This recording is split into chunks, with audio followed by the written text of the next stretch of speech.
E aí, pessoal do canal, tranquilo? Então, tá valendo ainda. Vamos fazer o sorteio das canecas. São 3 canecas pra gente chegar a 120 mil inscritos. As canecas estão aqui. É um sonho que a gente tem de passar de 120 mil inscritos pra ver se a gente consegue burlar aí essa perseguição aqui no YouTube.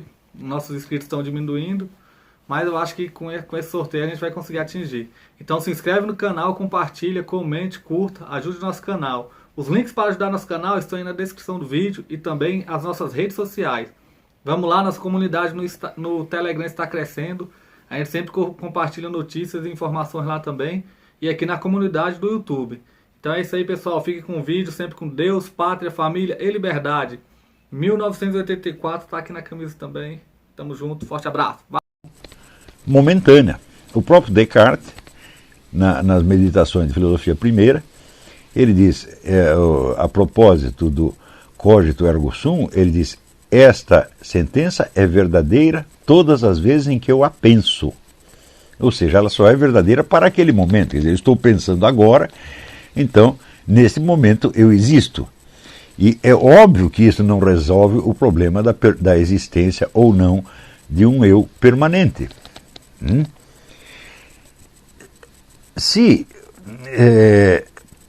Vamos imaginar o seguinte: se nós não tivéssemos nenhuma identidade e permanência, não apenas nós não poderíamos perceber nenhuma identidade e permanência no que quer que fosse, mas nós não poderíamos ter levantado o problema da impermanência. Porque para eu perceber que as minhas percepções são fragmentárias, é necessário que eu conecte uma à outra, ou seja, que eu permaneça enquanto elas transcorrem. Ou como no poema da Apollinaire, Les jours s'en vont, je demeure. Os dias vão, mas eu fico. Os dias passam, mas eu fico. Quer dizer, o que é esse eu que fica por trás de tudo isso? Não pode ser o eu cognoscente. O eu cognoscente, evidentemente, ele só existe como uma ação ou como uma propriedade do ser. Eu não consisto em conhecer. Ao contrário, para conhecer eu preciso existir antes de conhecer. E preciso continuar existindo depois, senão eu não me lembraria de que conheci e não poderia refletir a respeito. Então, se você coloca o problema da identidade e permanência na esfera do puro sujeito cognoscente, você nunca vai encontrar uma solução.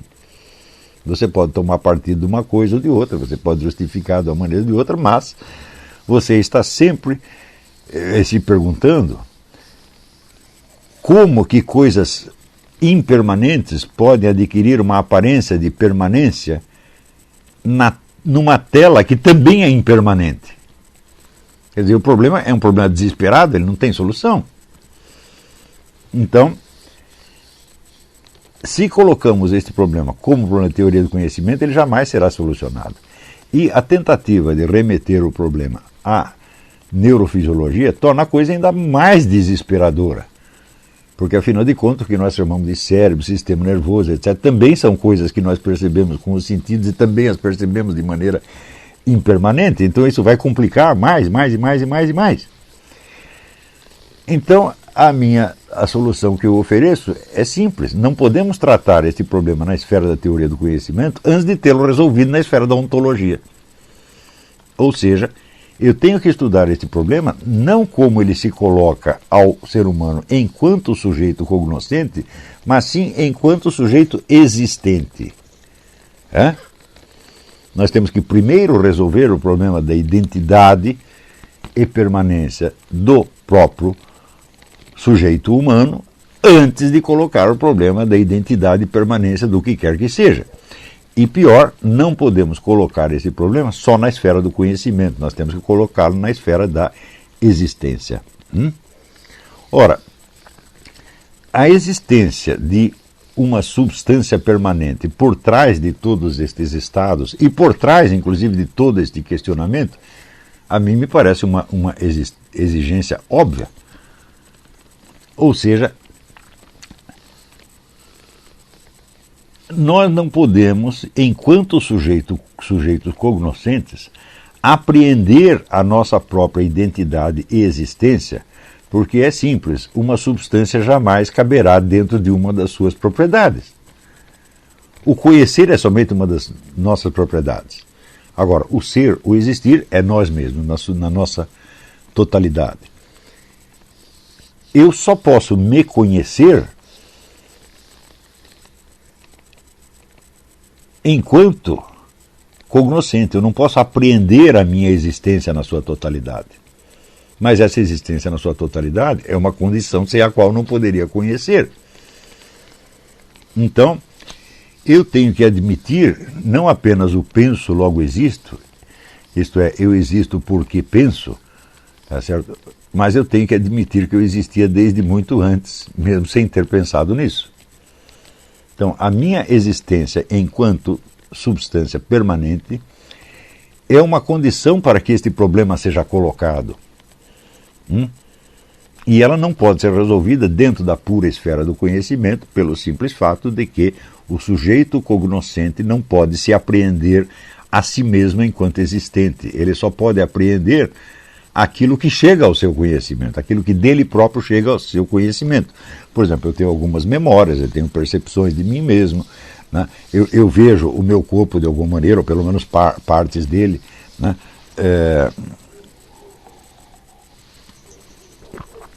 Tudo o que de mim está no meu sujeito cognoscente são também aspectos. Tá certo? Mas a pergunta é: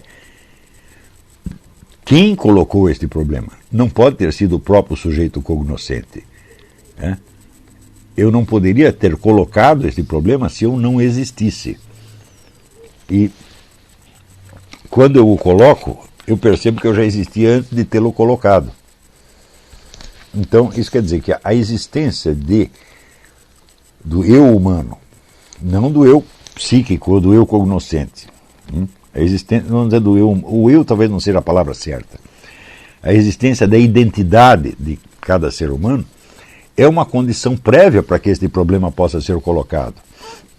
E se você não consegue resolver esse problema, é porque o eu existente não cabe dentro do eu cognoscente, pelo simples fato de que conhecer é apenas uma das suas propriedades e é uma ação que ele desempenha de maneira também descontínua.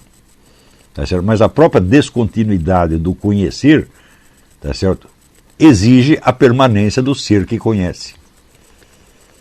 E eu acho realmente espantoso que no meio de tantas discussões filosóficas ninguém jamais tenha chamado a atenção para este ponto, de que o problema da identidade e permanência das coisas, de mim mesmo e do ser, não é um problema gnoseológico que jamais pode ser resolvido na esfera da pura gnoseologia, por mais que se discuta, você vê pelo número de soluções fracassadas apresentadas, o problema tinha que durar até hoje sem solução nenhuma, e a intervenção da chamada ciência cognitiva e da neurofisiologia só vai complicar isto cada vez mais. Não há ciência cognitiva, por mais aprimorada que seja, que possa resolver esse problema.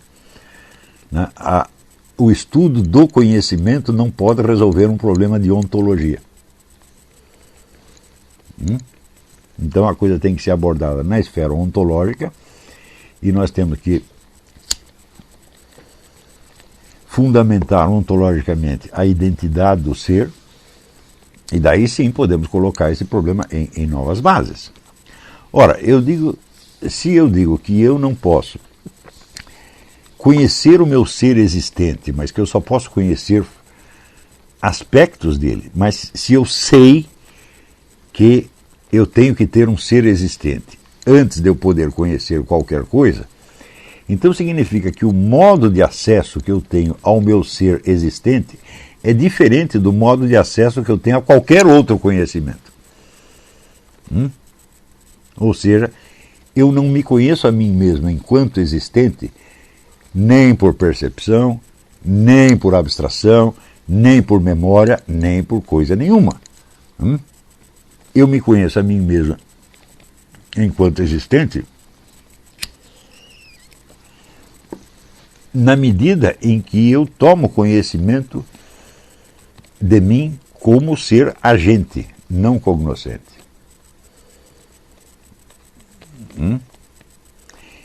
E eu sei que o sujeito das minhas ações presentes é o mesmo das minhas ações passadas. Se eu por um minuto supuser que aquilo que eu fiz aos 2 anos de idade teve como sujeito agente um outro e não eu, então a minha memória já se fragmentou no mesmo instante e eu não posso continuar raciocinando a respeito. Ou seja, eu tenho que aceitar a minha permanência como uma condição sem a qual nenhum conhecimento seria possível, embora eu não possa apreender esta permanência num ato de conhecimento. Então o indivíduo assume o seu ser de sujeito-agente para ele poder conhecer. Agora, querer que a investigação do sujeito cognoscente retroaja sobre o ser existente e o apreenda é a mesma coisa que você serrar o galho no qual está sentado. É uma operação impossível. Né? Então, é também curioso que tanto esforço tenha sido despendido no sentido de apreender dentro do sujeito cognoscente o sujeito existente, em vez de fazer o contrário. E, ao mesmo tempo, toda a filosofia praticamente tenha negligenciado a busca da tomada de consciência da identidade do ser. Por exemplo, você não pode apreender o seu ser existente na sua totalidade, isso é óbvio, tá certo? Mas você pode sempre reconhecer por baixo dos seus estados transitórios uma faixa mais permanente. Todos nós temos esta experiência. Quando nós usamos a palavra eu, nós sempre sabemos que este eu que está falando naquele momento é o mesmo eu que fez outras coisas em outras épocas. Nós sabemos disso. Então, não adianta examinar este conteúdo de consciência para descobrir dentro dele o eu existente. Mas nós podemos aprofundar a consciência de existência, ou por assim dizer, o sentimento de existência, ou a experiência da existência, e a experiência de níveis mais profundos de consciência que estão mais próximos do eu permanente. Ora, por exemplo, a existência de certas capacidades divinatórias. É uma experiência comum, né, de você saber algo que não chegou ao seu conhecimento por via nenhuma que você possa identificar e que, no entanto, você sabe. Essas experiências acontecem aos montões e quem quiser tem uma bibliografia vastíssima a esse respeito. Também a própria consciência autoral, quer dizer, você se assumir como autor de seus atos. Isto é uma prática. Então, por que os filósofos, em vez de ficar tentando quebrar o eu cognoscente para achar dentro dele um eu existente que não pode estar lá, porque é o eu cognoscente que está dentro do eu existente, por que não desenvolveram práticas para a tomada de consciência desses níveis mais profundos e permanentes? Mas o que eles não fizeram? Então, os místicos fizeram ao longo de milênios. Eu mesmo mencionei no curso Consciência de Imortalidade alguns exercícios ou práticas pelos quais o indivíduo realmente ele recua desde este mundo do fluxo de impressões para um nível mais profundo e mais permanente. Eu não sei até onde nós se pode ir nessa profundidade, mas é evidente que tratar deste problema sem ter feito essa experiência é uma leviandade, para dizer o mínimo. É uma tentativa de tentar resolver na esfera puramente lógico-verbal um problema que depende de uma experiência existencial. Então, quer dizer, toda esta discussão, ela só existe porque o pessoal está identificando o eu humano, o verdadeiro eu humano, com o eu cognoscente. Como se conhecer fosse tudo o que nós fazemos. Então, isso quer dizer que este loop, esse círculo fechado, circuito fechado, idealista, contaminou toda a filosofia. Não somente aqueles que são idealistas ex professo, mas esse, de certo modo, preconceito idealista, quer dizer, buscar a a essência ou a permanência do ser humano na mente humana. Quando a mente é aquilo que há de mais impermanente, móvel e transitório. Poderíamos buscar no corpo? Não, porque o corpo também é transitório. O seu corpo hoje certamente já não é o mesmo que você tinha aos 2 anos. E, no entanto, aquele que diz eu é a mesma coisa, ainda é o mesmo. Todas as tentativas, vamos dizer, de explicar a origem da identidade humana por alguma outra coisa falham, porque todas elas caem, vamos dizer, na ilusão gnoseológica. Por exemplo, você dizer que o eu humano, você tem a impressão de identidade porque lhe deram um nome e continuaram chamando você pelo mesmo nome e você introjeta aquilo. Eu digo, mas escuta, mas se eu não tivesse nenhuma identidade, como é que, quando pronuncio o meu nome de novo, como é que eu posso saber que sou eu, de mim que estão falando? É uma coisa tão absurda que não deveria ser nem... não precisa de 2 minutos de atenção.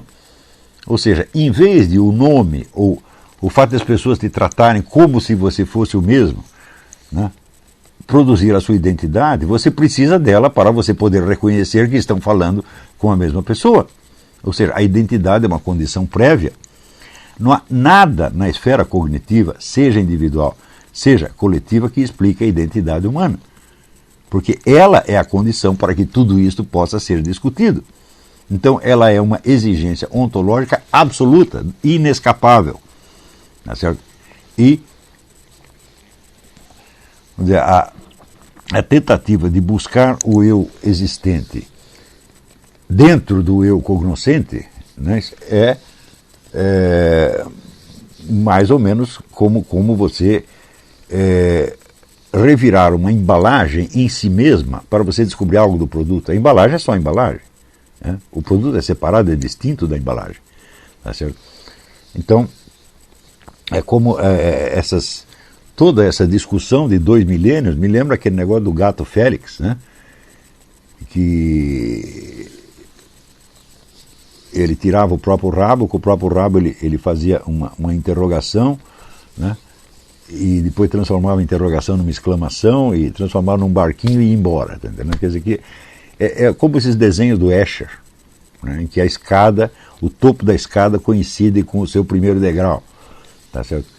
Então, este é um loop, é um círculo fechado no qual a mente filosófica se fechou durante milênios, tá certo? Por não admitir que, além do eu cognoscente, nós temos que ser algo mais. Algo mais que determina a nossa possibilidade de conhecimento e que não pode, por sua vez, ser abarcado por ela.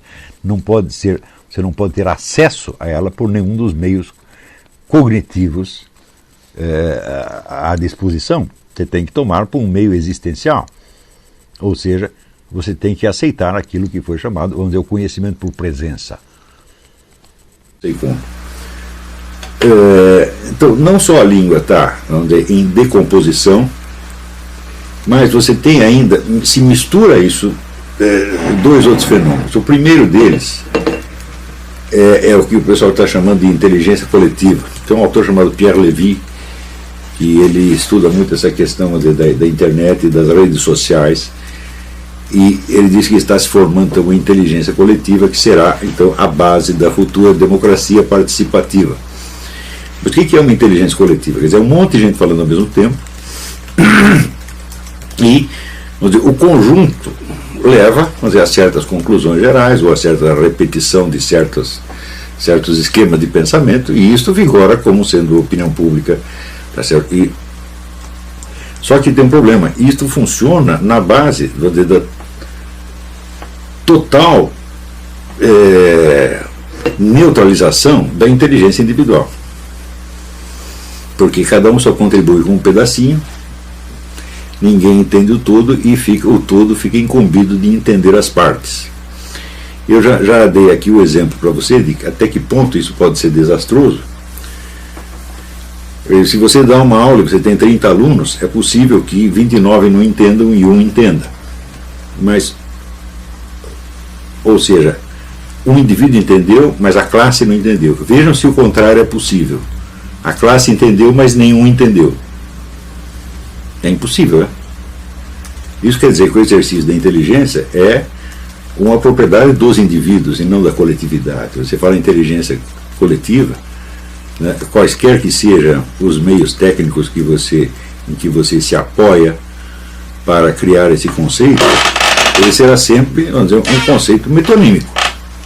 Ele não é uma descrição de uma entidade existente, ele é uma impressão criada por uma confluência de discursos individuais. Não é isso? Por outro lado, nós enfrentamos hoje, quer dizer, é muito interessante você ler o livro do Pierre Levy, que chama Inteligência Coletiva, e você ler este aqui, James Barrett, Our Final Invention, mais ou menos juntos. Né? O que este Barrett descreve é uma situação absolutamente catastrófica, na qual realmente os computadores escaparão a todo controle humano muito dentro em breve e já estão escapando. Porque se você, conforme a programação que o computador receba, ele é capaz de ter comportamentos imprevistos, quer dizer, dentro de uma combinatória infinita, ilimitada, tá certo? Você não pode prever o comportamento dele. E na medida em que decisões de ordem administrativa, bancária, legal, etc., são passadas para os computadores, será impossível você vencê-los.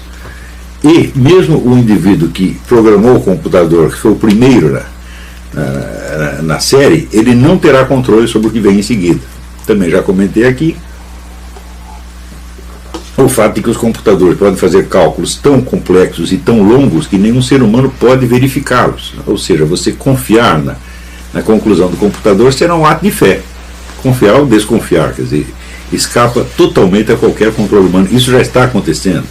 Isso houve uma discussão na revista inglesa Prospect a esse respeito, e era realmente uma coisa atemorizante. Né? Por outro lado, na medida em que edifícios inteiros, né, de leis, decretos e regulamentos se incorporam num computador, o computador pode naturalmente tomar decisões legais por si mesmo, e ficará muito difícil você discutir com ele. Isso quer dizer que hoje nós já enfrentamos, por exemplo, esse problema do customer service. Né? Você liga para o customer service, serviço de atendimento ao cliente, você não consegue falar com um ser humano, você não chega lá. E o computador foi programado para isso, quer dizer, para reduzir a quantidade de pessoal necessário. Então você tem ali um funcionário, tá certo? E um gigantesco programa de computador que responde a todo mundo. Então, naturalmente, as pessoas levantam o problema da inteligência dos computadores. E quando se discute isso, está se definindo inteligência apenas como a capacidade de operar segundo certas pautas lógicas. Quer dizer, você tem um programa, uma série de regras, e o raciocínio seguirá por via automática ou mecânica até as suas conclusões. E, evidentemente, essa é uma das funções da inteligência. Porém, pense assim, um computador não tem responsabilidade moral, ele não tem responsabilidade penal, tá certo? E ele não tem consciência moral. Quer dizer, um computador não pode ter uma crise de arrependimento, por exemplo. Tá certo? Se ele cometer um crime, ele pode até anotar que é um crime, mas você não vai poder processá-lo e ele não vai poder responder perante ninguém.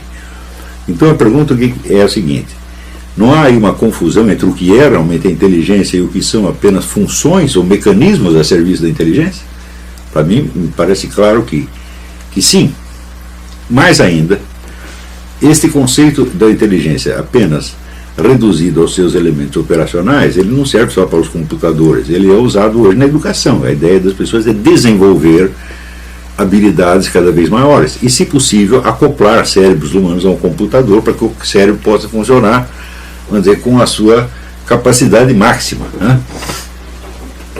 Então você imagina, né, o que seria, vamos dizer, uma geração de pessoas cujas decisões fundamentais são tomadas em associação com o computador e no qual a ideia da responsabilidade moral e a própria ideia da consciência foi praticamente abolida. Então, nós falarmos de abolição da consciência humana não é nenhum exagero a essa altura. Mas não é realmente uma abolição, porque por cima de toda essa situação social, sempre você vai ter uma elite que foi educada pelos cânones antigos e que sabe mais ou menos o que está fazendo. Com estas coisas se passa exatamente o que se passa com o fenômeno do patriarcalismo, que eu mencionei num artigo tempos atrás, né, onde tem muitas pessoas, sobretudo cristãs, que estão escandalizadas com a destruição da família, passam a fazer a defesa da família. Mas, na verdade, não se trata da destruição da família como instituição, mas se trata da destruição de algumas famílias, não das famílias dos dirigentes do processo. Se você vê todas as grandes famílias milionárias e de gente de poder político, tanto os grandes banqueiros internacionais, quanto os potentados de países comunistas, todos conservam a sua família segundo um cânone estritamente patriarcal. Se você viaja para a Romênia ou para a Polônia, você vê que os netos ou bisnetos dos antigos dirigentes comunistas estão ou no poder ou voltando ao poder.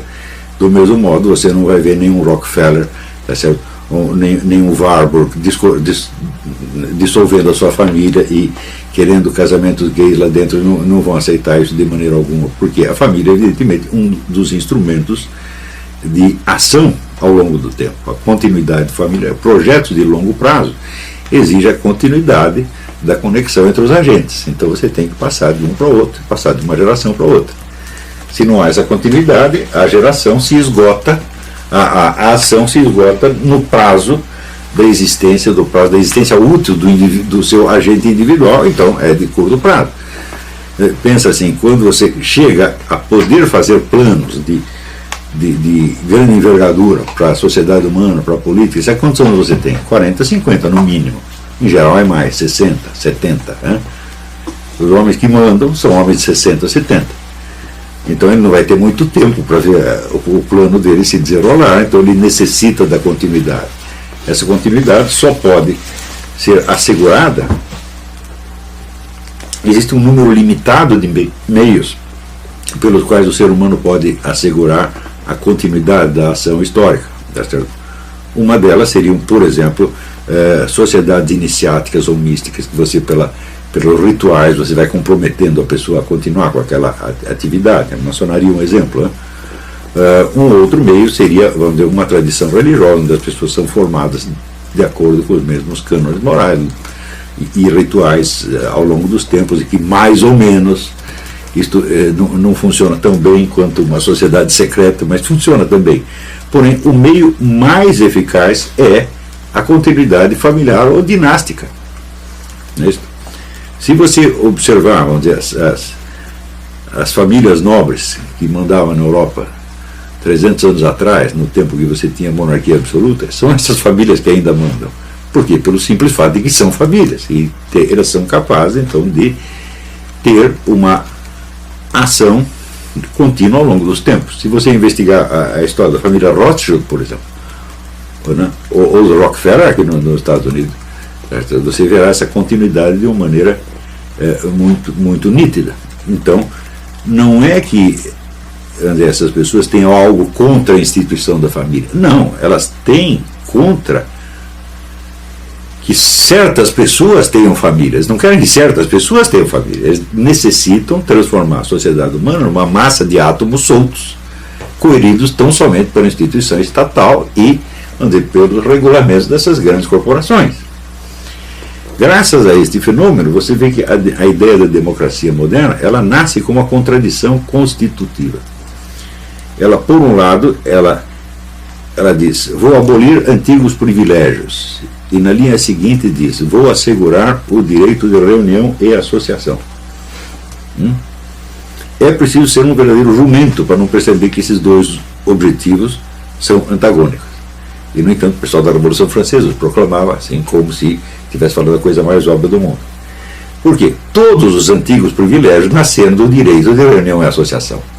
Pessoas que se juntaram para determinados fins, obtiveram determinados resultados, e com isto asseguraram um patrimônio e meios de ação e um poder, e isso acaba se consolidando em direitos, né? Por exemplo, os direitos corporativos, os direitos regionais, os direitos das várias instituições, etc., que constituem, então, vamos dizer, poderes intermediários, quer dizer, entre o cidadão comum e o governo, você tem uma série de instâncias intermediárias. Você tem a igreja, você tem as corporações, você tem os governos regionais, você tem, vamos dizer, as grandes fortunas, os proprietários rurais, etc. Ou seja, é uma sociedade complexa feita de muitos poderes que todos eles nasceram do direito de reunião e associação. Por quê? Porque ninguém se torna poderoso sozinho. Seria muito engraçado o cara fazer uma máfia de um só. É isso, uma máfia, mas o único membro dela sou eu mesmo. O que eu posso fazer com isso? Absolutamente nada. Né? Quer dizer, esses casos, por exemplo, de essas organizações criminosas, elas dão um exemplo muito claro de até que ponto o poder depende da associação. A associação tem que ser tão estrita que a deslealdade se torna impossível.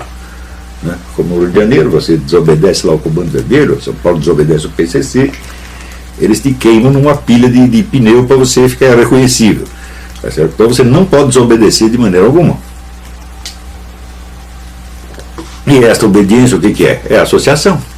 São elos de lealdade e de compromisso. Então, acontece que você desfaz os antigos privilégios, então você dissolve os poderes intermediários, você toma os bens da igreja, você dissolve as corporações, você tira as propriedades dos nobres, etc, etc. Então o que você fez? Só existem dois andares agora. Existe o poder, que é o governo poder central, e existe uma massa de átomos soltos que não estão coeridos nem protegidos por nenhuma associação. E ao mesmo tempo você diz, eu vou assegurar o direito de reunião e associação. Ou seja, você nivela tudo, acabaram todas as associações, e agora vocês se reúnem para criar novas. Mas acontece que estas novas,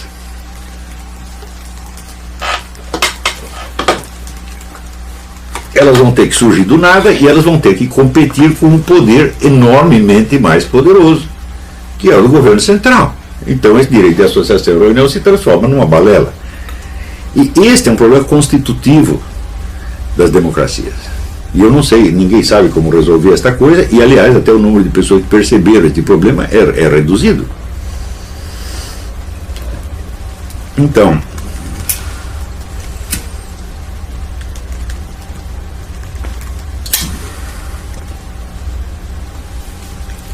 com esta coisa, vamos dizer, da inteligência coletiva, se passa o mesmo problema, a mesma contradição que nós temos entre a dissolução dos privilégios e o direito de associação. Ou seja,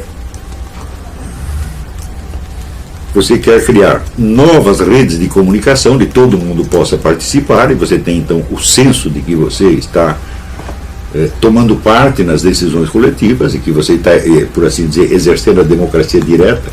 Portanto, já não é a democracia representativa. Na democracia representativa você elege um sujeito e daí para frente você tem um controle relativamente tênue sobre a pessoa. Você bota lá um deputado, senador, você pode até tentar controlá-lo. O controle aqui nos Estados Unidos é muito mais eficiente do que no Brasil, mas mesmo assim, depois que você votou no sujeito e você se arrependeu porque ele está fazendo coisa errada, quanto tempo leva para tirá-lo de lá? Aqui existe o chamado recall.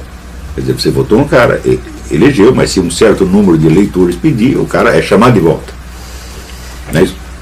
Mesmo assim, mesmo com essa instituição do recall, o negócio é complicado.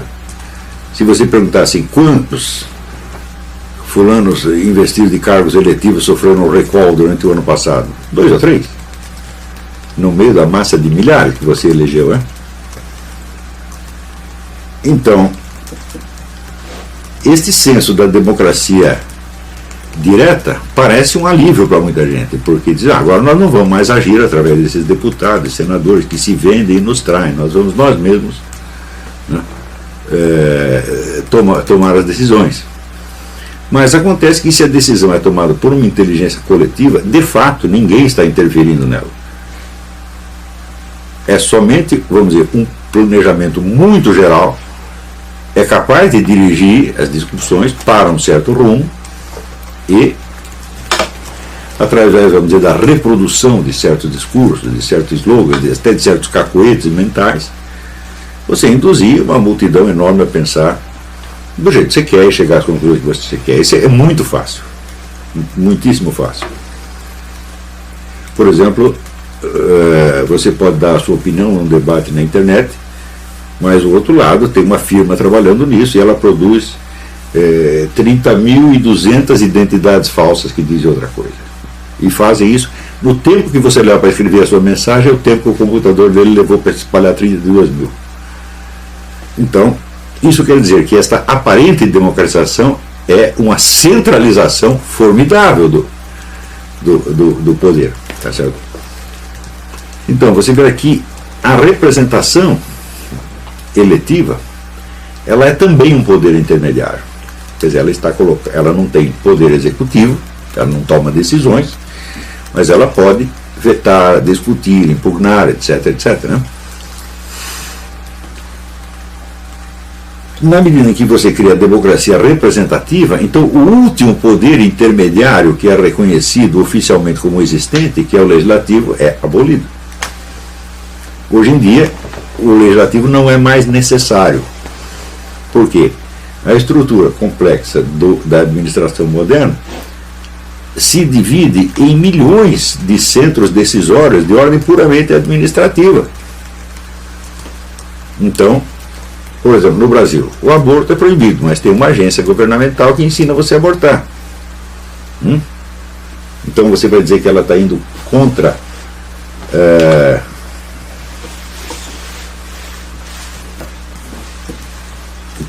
as leis? Quanto tempo você levaria primeiro para descobrir todas as agências governamentais que estão favorecendo o aborto de uma maneira ou de outra? Né? Além de todas as ONGs, né? E de todas as militâncias, etc, etc. É uma coisa inabarcável. Então, isso quer dizer, você não precisa mudar uma lei para você mudar os costumes e mudar os padrões de julgamento. Na verdade, em todo o país você tem recursos pelos quais o governante pode até burlar a fiscalização do poder legislativo. E, justamente, a proposta da democracia direta ou democracia participativa, ela vem de centros decisórios executivos que querem se livrar do poder legislativo. E livrar, então, abolir a última instância intermediária, porque as outras instâncias intermediárias ainda existem, mas não estão incorporadas na estrutura do Estado. Você vê, por exemplo, que quando houve a Revolução Francesa, eles convocaram a reunião dos Estados Gerais. Os Estados Gerais eram um poder legislativo, mas quem estava lá? Você tinha a representação, vamos dizer, da nobreza, a representação do clero e a representação do povão. Nenhum dos três era um órgão oficial. Então eram poderes intermediários que não faziam parte da estrutura do Estado, mas que o Estado reconhecia. Hoje não há mais nenhuma instituição desse tipo. Você só tem o Estado.